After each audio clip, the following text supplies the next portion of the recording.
Good morning, everybody. I'm so excited about what we're going to talk about today. And listen, y'all have been hearing us talk about investing, and the investor season is back on, and it definitely is. So we are about to jump in, and I just thought, why not just go ahead and start with how to buy 3 houses with $20,000, right? Is anybody excited about that? I mean, listen, anybody that wants to write in anytime like an amen, my sister, feel free to do that in the chat box because it's really encouraging.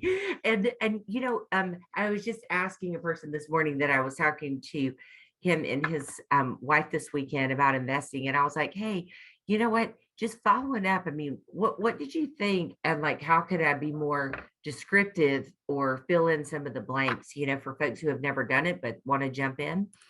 And so I got some hot tips even this morning, but don't hesitate to just put any questions that you have in the chat box, and we are going to get started. This is the overview of the class that we're going to talk about today. Is it possible to purchase 3 homes with less than $20,000? And the answer is a resounding yes. And we're going to kick the class off with that topic. Also, I've had several questions in the first 2 classes regarding putting investment properties in an LLC. So we're going to talk about that today, and then I'm going to show you how to set one up at the Secretary of State. It's super easy and super fast, and we'll talk about when it's a good idea to put the properties in and when it is not. And we are going to talk about how to make investor offers more competitive, because as we're all aware, sometimes when you are the investor, or if you're representing an investor, sometimes sellers like the love stories better, so to speak, whether someone's actually given them a love letter about their client, or if they've just verbally told them about their client. And so we're going to talk about how to make our investor offers more competitive without spending more money. And we are going to calculate total return on investment. And the reason that we're going to do this is because a lot of times when people are saying, what's the ROI? What's the ROI? What's the ROI? If they're thinking about buying investment property, I usually ask a few questions like, are you considering the depreciation, the value of the depreciation that you get to write off on your taxes every year for investment property? And people typically do not put that in their ROI calculation, but it should definitely be there. And then we're going to end the class with just doing a light review of the 1031 tax-free exchange, because it's awesome to get investment property. It is wonderful when it appreciates. It's wonderful every year at tax time when you get to depreciate your investment property. However, when we do depreciate it, then we have to recapture that gain when we sell the property. And a great way to do that and to continue kicking the tax burden down the road is through a 1031 tax-free exchange. So without further ado, are y'all ready? Y'all give me a fist pump or something. I mean, come on. I'm just playing. I know, it's a good morning. So here we go. We're going to do the math on this, and don't hesitate to write questions if you have any. And just know that this is, I tried to break it down in different slides so we could just spend a minute, looking at each one, as opposed to trying to get one big calculation all together. And then we put it all together at the end, not the end of the class, but just the end of this little section. So when we're talking about, would you like to buy 3? But when we're looking at the topic of, would you like to buy 3 rental houses, and then one that you're going to live in within $10,000 to $20,000, we're actually going to do it with $10,000 today. But the question is, are you willing to move 3 times? And even if you are not willing to move 3 times, you're going to be on plan B today, but we're going to go over how you can jump into because some people just think about moving 3 times and think, you know what, I just do not have that in me right now.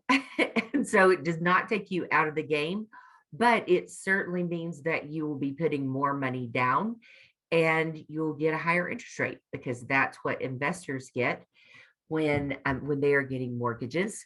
It's different from a primary residence mortgage, and we're going to talk about that as we go on. But let's say for today that the 3 houses that we're going to purchase for investment property are $300,000 each. Does everyone think that that is a decent amount of money to pay for a house? I mean, we all think that we can buy houses for 300, right? I mean, one might be 350, one might be 250, but 300 is a good even number that's extremely doable. So that's the reason that we're going to use that for each of our 3 properties today. And we are going to dive in with some numbers if you're ready. Okay.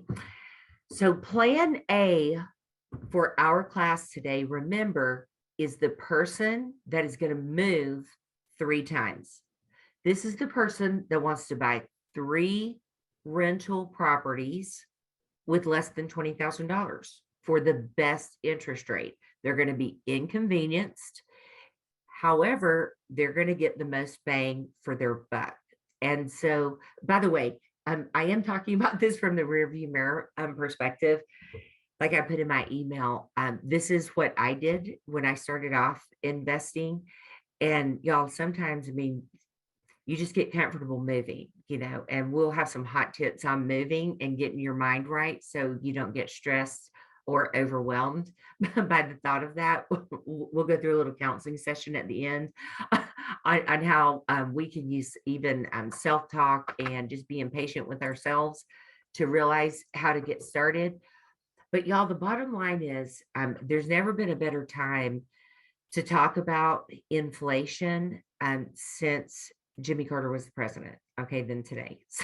So we won't stay parked there in that conversation because it's somewhat negative and depressing. However, that's why this class and this information is so valuable. Okay, y'all, there's a lot of folks who have money. You've been extremely responsible and you're maybe at a later stage in life and you've got things paid off. But if your money is sitting in the bank right now, it's not making anything. Does anybody know approximately what you would make a month if you put $300,000 in the bank right now?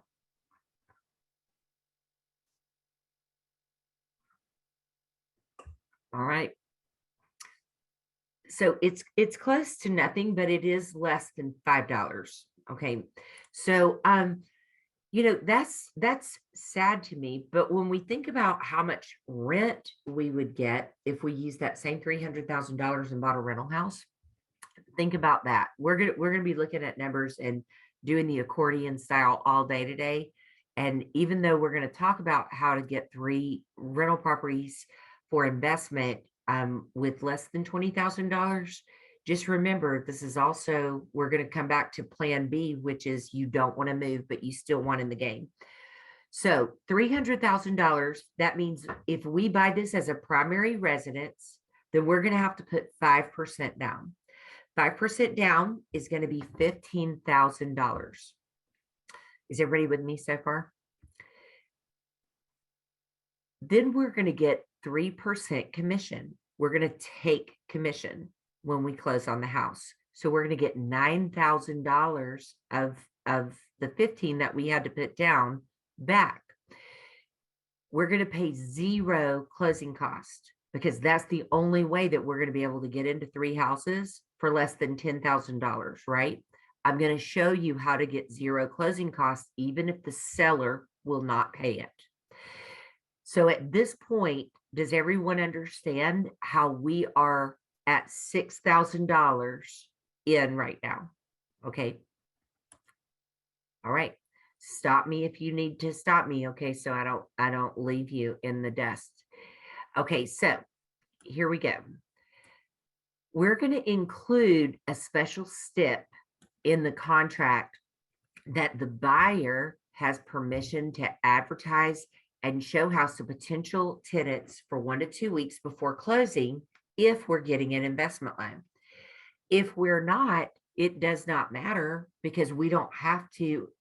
Just remember, y'all, and we're going to really go deep into a mortgage in a minute and talk about primary residence loans versus investment loans. But if you can start showing the property, even as soon as you decide that you want to move from where you are right now, y'all, there's a lot of people that love their houses. It doesn't mean that you have to sell your house to get in the game. If you have a lot of equity in your home, you can also take out a home equity line of credit before you start to rent your house, or if you do decide to sell it. But just remember, there's a lot of opportunity that does not include you having to sell the house that you're in. However, if you're open to moving, then at least take the home equity line of credit out before you do, so that you can use that for plan B in a few minutes when we get there. Okay, we're going to schedule the move-in day after the closing for a clean vacant home, or 3 days after closing if we have to paint and carpet. Now, if you've never flipped a house, and I call it turnkey, just when you're a landlord, it's one person's moving out and the next person's moving in. But y'all, I always think of the word concurrent. How many things can I have going concurrently to flip this house? So when I say flip it, I don't mean I'm going to sell it. I just mean turnkey it to get the tenant in, because y'all, every single day that I do not have a tenant in there is costing money. Okay. So we literally can get to the point that we can, as long as we're scheduling in advance, then we can have a painter there and have the carpet done within 3 days. There's typically not a lot more to do than that, unless you need to paint the cabinets or something if you're buying it and it needs some work. But definitely the person that's going to do the yard, if there's anything that needs to be repaired, y'all, they can be there concurrently, with the paint people, with the carpet folks, and you can bust a move and get it done in 72 hours. Closing on the 15th of the month. Okay, so if you've checked out for a minute, check back in, because this is really important. The reason that we need to close on the 15th of the month when we're buying investment property is because when do tenants look for houses? Okay, tenants are not looking for houses on the 1st of the month. Tenants are looking for houses in the middle of the month. Do you know why? Because it's a lot of tenants feel like it's a waste of time to look on the 1st if their current lease is not up until the 30th, because most landlords, including you, me, and other good landlords, are not going to give somebody a free month, and we're definitely not going to hold the property if somebody's not paying for it, and they don't want to pay where they are and us for the same month, which is why most tenants are looking for property in the middle of the month. That's why we want to close on the 15th. There's another reason too. Yes, if we close on the 15th, remember, we're going to be paying prorated interest. So instead of having fewer closing costs, but remember, we're about to go into how to have zero closing costs anyway, but we can't have the prepaid interest rolled into our closing costs. However, we're going to be charging more for rent than our mortgages. So we still need to close on the 15th. The most important reason is because that's when tenants are looking for places. And y'all, even if we do have to paint and carpet, we can still advertise it. The first mortgage payment will be due 41 days from closing if you take 3 days to do something with the house, if you have to carpet and paint. It'll be 45 days until your first payment if your house was vacant before you moved in. And that's going to give you 6 weeks before your mortgage payment is due. Does everybody understand how we've got those numbers? Okay. All right, y'all. Thank you. Thanks for texting in. Okay.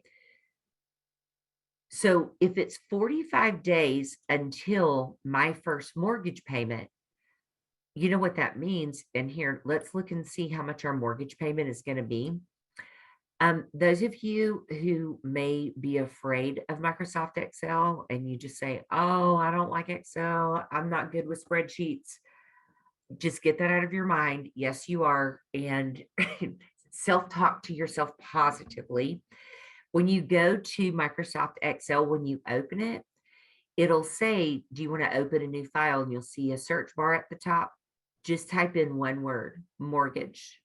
When you type that in and push search, this is what pops up. So we're going to choose the loan amortization schedule. So I put our example in here that we're purchasing a $300,000 house. We put down 5%, which is 15,000. Look what I did with the interest rate. I put 4% in here. I did not put the actual interest rate right now. And I'm going to show you why I did that. We're going to circle back when we talk about how we got zero closing costs. We'll put in that we're getting a loan for 30 years. I put March the 15th, 2022 is when we closed. And that's going to make our payment $1,360.63. I did not have to write this number in the scheduled payment. It figures it out as soon as you put the numbers that you do know, like how many payments you're making a year, 12, of course, 360 for a 30-year loan. And so the payment is calculated. At the top of this slide, I added to this payment $400. I added that for just to take principal. The amortization schedule is only looking at principal and interest. So we are adding taxes and insurance. And I think that $400 a month is very generous for a house is $300, but I just want to be sure that we are being conservative as opposed to missing something in the numbers. So when we're looking at the rent for a $300,000 house that has either been carpeted and painted before we bought it or we did it, y'all, $2,500, for a 3 or 4 bedroom house with 2.5 bath and a 2-car garage, which you can get for $300,000, is $2,500 is very reasonable. Does anybody think that that's extravagant, $2,500 for rent? Y'all, a lot of people, I'm just going to tell you, if y'all haven't rented houses in a long time, it's changed. Okay, it's changed, and rent is expensive. It is very expensive, even for a 1-bedroom apartment. Having to walk up the stairs and do all of that. And so, if you have not, if one of your concerns about being a landlord is, oh no, am I going to be able to get that much money? I would challenge you to just go to rent.com right now on your phone and just you look at your area and then put in 3 bedrooms, 2 bath house. Or for me personally, my favorite house to purchase is a 4-bedroom, 2.5 bath, 2-car garage. Just because it's easier to rent, of course, with a 4th bedroom. And that seems to make a huge difference in how many people respond. And so it takes less time to actually rent the house. So if you have not been a landlord or paid rent in a while, really welcome to the new world. It's extremely expensive and it's going up like crazy right now. And there's not a lot of rental places available. Those of you who have been an agent for someone that wants to rent their home, you see how fast it just flies off the market as soon as you put it on. So if you're wondering, well, my gosh, who's going to pay $2,500 for that? And I would say, think about people that have children, pets, or previous homeowners who are currently renting. And if you've been a previous homeowner and you're in an apartment because you relocated to Georgia or for some other reason, you really don't like being a tenant in an apartment and you just want a house. And so that's the reason that right now there's a huge demand for rental houses and there's not enough supply to actually accommodate everyone. That's the reason you see so much multifamily housing going up in the area, but that does not change people's desire to be in a single family home over an apartment.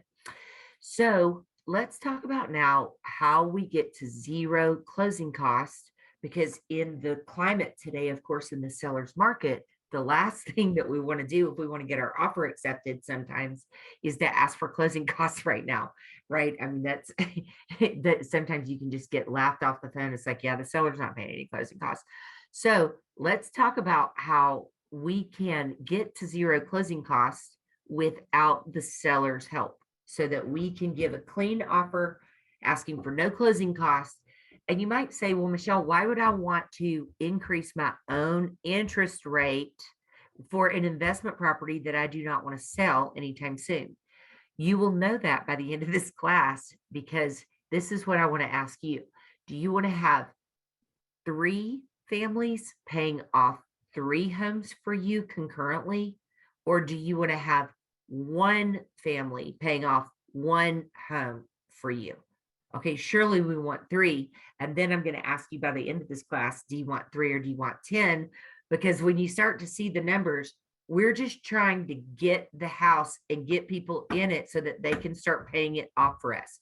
Remember, this is not a class to try to talk people into loving being a landlord. It's a class to try to get you recurring income and to financial independence, because it's a great place to be.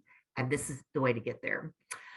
So there are 2 options. Of course, we can ask the seller as the market starts to turn back to a buyer's market from a seller's market. That'll be a lot more reasonable. But another way, if you have never worked, so to speak, yield spread premium, then I want to show you how to do that, because all you have to do is talk to your loan officer and tell your loan officer that you would like to have 0 closing cost. Can they quote the rate by increasing your interest rate so that the yield spread premium can pay your closing cost? Okay, so now let's talk about, okay, and notice my 3rd bullet on this says already included interest rate in the Excel. Remember how I put 4% instead of 3.5 or whatever we can get right now? I increased it so that it would cover some of my closing costs to make a point. The point is that so what that the interest rate is 4. So y'all, so what if the interest rate is 6? So what if it's 8? So what if it's 12%? Okay. So what if the interest rate is a lot, but you didn't have any money basically to get into this house, and you've got tenants here paying houses off for you? Okay. Who cares what the interest rate is? So we just cannot get stuck on that. If we're getting enough money from our rent to cover the mortgage so that it is not going to be upside down, then what we're trying to do is to get in 3 houses. And then I want you to get into 10, but you have to get into 3 first. So let's talk about yield spread premium for a minute. If you've never thought about using yield spread premium or are not familiar with it, a yield spread premium, and y'all, you can see this is just the Google definition. Okay, but so I just copied and pasted it, but it is the yield spread premium is calculated based on the difference between the interest rate that the loan officer could give you. Okay, so let's just say that today's lowest rate, let's just say it's 3% for an easy example. Then the loan officer could give it to me at 4%, and it will cover a percentage of my closing costs. We can ask them to raise it enough. And y'all, when I'm talking about raising it to cover your closing costs, it's not like it's going to go up 5%. Okay. It's just, it may go up 1 or 2%, but I guess my point is just, who cares if you are still cash flowing or breaking even when people are paying off our houses?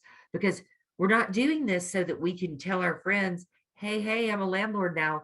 We're doing this so that we wake up 10 years from now and we are financially independent and we only work because we want to and not because we have to. Okay, so we will, and I would challenge you, if you've got loan officer friends or someone that you refer business to a lot, I would give them a ring, and just ask them, hey, if I was buying a $300,000 house and I wanted my closing costs paid by the yield spread premium, what would be the difference in the interest rate? Just ask them. And that way you've got it in your mind and it's not shocking when you get in. So remember how we talked about the 15 days that we're going to close on the 15th. So that means that if we are putting someone in, or if you live in a house right now and you're going to purchase another home, you can do this plan A with your house. It's still getting tenants in, because you see what's going to happen, right? You're going to get 45 days of rent of $2,500. Okay. You're going to get 45 days of rent before your first mortgage payment. So y'all, somebody is going to have to unmute and read this beautiful number that starts with a 2 out loud. Right. So even though I said in my email that we could buy 3 houses with 20,000, and then I said, or 10, you see that there's a few moving parts in this to be able to get it to, like, doing it on the 15th, getting people in, not having to do enough, running things concurrently so that you're getting as much rent as you can before your first mortgage payment. Because really, until your first mortgage payment, then the only money that you have in this with no closing costs is $6,000. So if you did not work the 45 days to get that before your mortgage payment, you would still get three $300,000 houses for less than 20, because that's still only 18,000.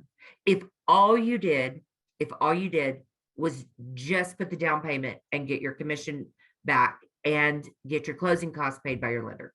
It doesn't lie. And so we're going to look at some things from a different perspective. Okay. 2250 times moving 3 times. And you see why moving, can be beneficial. But my point is just, if you're not going to move, we're going to do plan B next, but you're still in the game. You can still do investment property. And so we're going to talk about how, but the 2250 times 3 houses is $6,750 for 3 rental houses. Yes, you have to plan. Yes, you want to find houses that can fit into this, but y'all, it's possible. And this is how I personally did it when I had a full-time day job. And I will say that I did forfeit my social life because we need to get it finished so that we can leave and go on to the next one. Okay. So, just remember, your friends are not going to be mad if they want to come over and help you. Just be sure that you're moving forward and it's not slowing you down, because you know what? The faster that you can get these 3 houses with people in them paying your mortgage off, the sooner you're going to become financially independent with recurring income before you wake up in the morning. So look, there's my big fat Merry Christmas, Happy Birthday, Happy New Year information for Plan A people. We're going to talk about mortgage qualification, because that can make a difference. I want to give a shout out, and I actually think this person is on vacay, but one of our great agents, Connie, she took some of the 2 classes from before. Y'all, she's just jumped right in. We've had a lot of folks who've just started just buying houses, and I'm so excited. But anyway, so she heard what we talked about last time is, y'all, there's a lot of sellers that want to seller finance. Okay. And if you're saying to yourself, oh, Michelle knows people that wants to seller finance, but I don't know anybody. Okay. No, I don't. Okay. Well, I mean, I do know people that do that. I love doing it, quite frankly, at this point. And I'm going to show you how to do it at the end of this class too, because you know what, when people start paying your houses off, what's your next step when you don't want to be a landlord anymore? Okay, would you make more in the bank right now, or seller financing somebody for 6.75 or 8% interest? Okay, nobody's getting 8% interest while you're holding a deed. You're just being the mortgage company. It's a lot better than it being in the bank. So we're going to look at different ways to qualify for mortgages to get into what we're talking about right now. The easiest way is if you are in a dual income environment in your family. So if you're a married couple, husband and wife both have different jobs. If you are in a partnership or marriage, then putting one house in one person's name, it makes it a lot easier to get the next mortgage, because the next person, even if their name's on the deed, when they're getting their mortgage, they don't have any payments on there encumbering their income.